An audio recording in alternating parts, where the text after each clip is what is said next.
checking the meaning of the name. I don't know if you talked about the meaning of the name Clarissa. Okay, Clarissa. tell us, Clarissa. No, I'm reading from Google.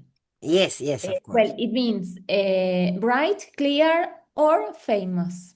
It Okay, originates from the Latin word claros. claros, claro, And yes, and well, early usage, Clarissa was used to denote a nun of the Order of St. Clare, claro. particularly in Roman Catholic traditions, and literary significance. The name gained wider recognition through literature, notably in Samuel Richardson's novel Clarissa in 1784, which tells the story of a virtuous woman who faces adversity. Ah, Yes, yes, Clarissa. And also think that our Clarissa, this one, named her daughter as Elizabeth, like the Elizabeth. queen, Yes. no? Like So, the queen, yes. Right. so there are many things, yes, that we have to take into account because names are also important. Phrases, names, little tips, no, that appear. Hmm? Mhm. Okay, so where were we here? A ver. Um, Um, this everything had Septimus, come to a standstill everything, acá, yes. a little And later, but you know that I was saying, I think, that Septimus suffered from post-traumatic disease, yes. trauma, yes, because of the war. That is why he's always terrified. And so you see, when he heard the noise and he looked at the car, everything terrified him. The world wavered and quivered and threatened to burst into flames. It is I who am blocking the way, he thought. So again, this is something we were saying with Teresa before you came, that the problem or the difficulty, not the problem, the difficulty of this novel is that we go from the internal thoughts, the stream of consciousness of Clarissa's to the stream of consciousness of other characters, like in this case, Septimus's. Was he not being looked at and pointed at? Was he not waited there, rooted on the pavement for a purpose? But for what purpose? So poor Septimus, he's full of questions and full of fear. Let us go on, Septimus, said his wife, a little woman with large eyes in a sallow, pointed face, an Italian girl. This Septimus is married to an Italian girl. So she's a stranger, Lucrezia. But Lucrezia herself could not help looking at the motor car and the tree pattern on the blinds. Was it the queen in there? The queen going shopping? The chauffeur, who had been opening something, turning something, shutting something, got onto the box. Come on, said. Chicas, perdón, la Yes. saludo, les dejo un beso. Me voy a buscar Okay. a Lisandro al club. Okay. Y Bye no bye. estás compartiendo la pantalla, ¿no? Yes, I am ¿Ah, sharing. sí? Ok, ok, sorry. No, Okay. está bien. Ready. Bye. Bye bye, Vane. Bye, bye, Vane. Eh, Bye. so, come on, said Lucrezia. But her husband, for they had been married 5 years now, jumped, started, and said, all right, angrily, as if she had interrupted him. People must notice, people must see. People, she thought, looking at the crowd, staring at the motor car, the English people, with their children and their horses and their clothes, which she admired in a way. But they were people now, because Septimus had said, I will kill myself. An awful thing to say. Suppose they had heard him. She looked at the crowd. Help, help, she wanted to cry out to the butchers' boys and women. So this poor Lucrezia, and now we are in her mind, you see how we change so quickly, is Yes. a poor girl. She's very young. She's married to this Septimus. He is suffering from this post-traumatic trauma after the war. he's always afraid. And he had said that he wanted to kill himself. So poor girl, she didn't know what to do. And she is afraid of what people could say, because these people, the English people, remember she's Italian. So for her, these people are strangers. Yes. So although she admired in certain way these people, at the same time she wanted, or she needed help with this husband. Help. Only last autumn, she and Septimus had stood on the embankment wrapped in the same cloak, and Septimus reading a paper instead of talking. She had snatched it from him and laughed in the old man's face who saw them. But failure one conceals. She must take him away into some park. Now we will cross. She had a right to his arm, though it was without feeling.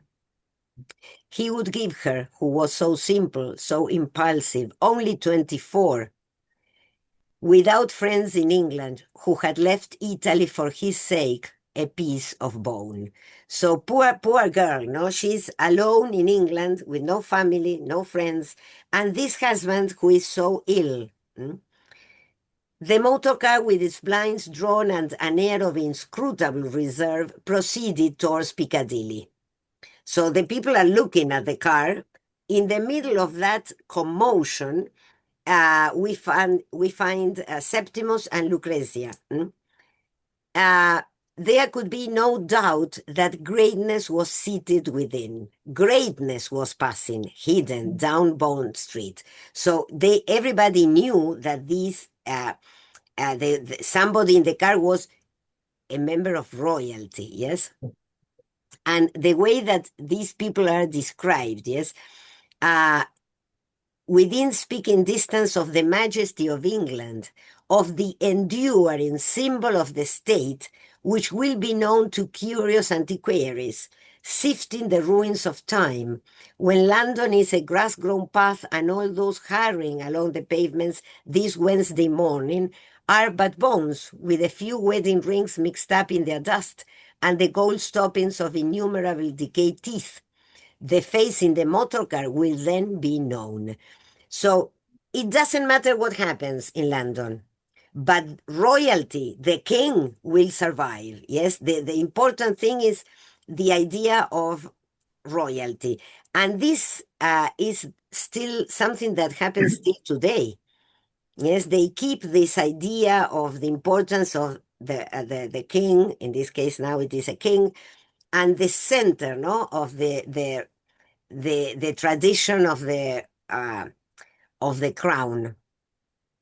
It is probably the Queen, thought Mrs. Dalloway. See how here the third person talks about Mrs. Dalloway, no? Coming out of mulberries with her flowers, the Queen. And for a second, she wore a look of extreme dignity, standing by the flower shop in the sunlight while the car passed at a foot space, with its blinds drawn. The Queen going to some hospital, the Queen opening some bazaar, thought Clarissa. The crash was terrific for the time of day. Lords, Ascot, Hurlingham, what was it? She wondered, for the street was blocked. The British middle classes sitting sideways on the tops of omnibuses with parcels and umbrellas. Yes, even furs on a day like this. Where, she thought, more ridiculous, more unlike anything there has ever been than one could conceive. And the Queen herself held up. The Queen herself unable to pass. So for Clarissa, the middle class, the British middle class, is ridiculous. This is the word she uses, ridiculous, yes? Clarissa was suspended on one side of Brook Street, Sir John Buckhurst, the old judge, on the other, with the car between them. So you see, she's on the one side, this old judge is on the other, and in the middle, the car, with perhaps the Queen. So this is a kind of description of society, yes? All the middle classes in the buses, because they are poor. Clarissa guessed. Clarissa knew, of course. She had seen something white, magical, circular in the footman's hand. A disc inscribed with a name. The Queen's, the Prince of Wales, the Prime Minister's, which, by force of its own luster, burned its way through. Clarissa saw the car diminishing, disappearing, to blaze among candelabras, glittering stars, breast stiff with oak leaves. Hugh Whitbread with all his colleagues, the gentlemen of England, that night in Buckingham Palace. And Clarissa, too, gave a party. She stiffened a little so she would stand at the top of her stairs. So, you see, she had been at the Buckingham Palace. She is a member of this high class. And so now she can distinguish this disc, this white magical disc that showed that the one in the car must be the Queen or the Prince or the Prime Minister. Yes, somebody very important. The car had gone, but it had left a slight ripple, which flowed through glove shops and hat shops and tailor shops on both sides of Bond Street. For 30 seconds, all heads were inclined the same way, to the window. So everybody is looking at the car. Everybody wants to know if the one in the car is the Queen or the Prince. Choosing a pair of gloves, should they be to the elbow or above it, lemon or pale gray? Lady stopped. When the sentence was finished, something had happened. Something so trifling in single instances that no mathematical instrument, though capable of transmitting shocks in China, could register the vibration. Yet in its fullness rather formidable, and in its common appeal emotional. For in all the hat shops and tailors' shops, strangers looked at each other and thought of the dead, of the flag, of empire. In a public house in a back street, a colonial insulted the House of Windsor, which led to words, broken beer glasses, and a general shindy. So, this idea of the empire, which, as I sent you yesterday in the historical context, was starting to fall down at this time. Because in 1923, Ireland was about to separate some part of the island, yes, and other colonies, even India, is about to stop being a colony. So Yes, in 1948, in India 1948, separated. yes, I remember that, Ines. you I was remember that. 10, almost Well, 10, yes. well, that's I mean unusual, but of course that I mean the empire at this time started to break down after the First World War. Yes, the all these colonies started because, for instance, in the case of Ireland, they sent a lot of soldiers to the war. The Irish soldiers were the ones who were in the front. A lot of them were killed, and so that, in a way, accelerated the process of independence. You know, because they felt that England had to give them independence because they had fought for England, no? And of course, they sent the Irish soldiers to the front. Yes, those. Ines, in Iraq and Iran, Yes, the American government, who sent The to the Latin front? people, Latin Yes, America. yes. They always the same, Ines. yes, Right. yes, exactly.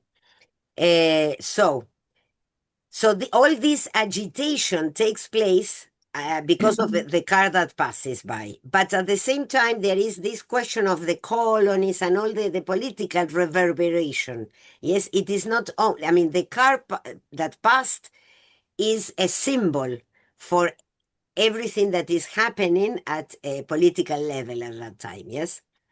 And here I underlined in the next paragraph, gliding across Piccadilly, this greatness was passing. Greatness was passing. Mm? The pale light of the immortal presence fell upon them as it had fallen upon Clarissa Dalloway. At once they stood even straighter and removed their hands and seemed ready to attend their sovereign. So this, I don't know, this faith, or I don't know how to put it, it is not faith, this admiration for the crown and for the queen, they are ready to attend their sovereign, if need be, to the cannon's mouth, as their ancestors had done before them. So they are ready to go to, to die for the king. Yes, this is, the importance of the symbol.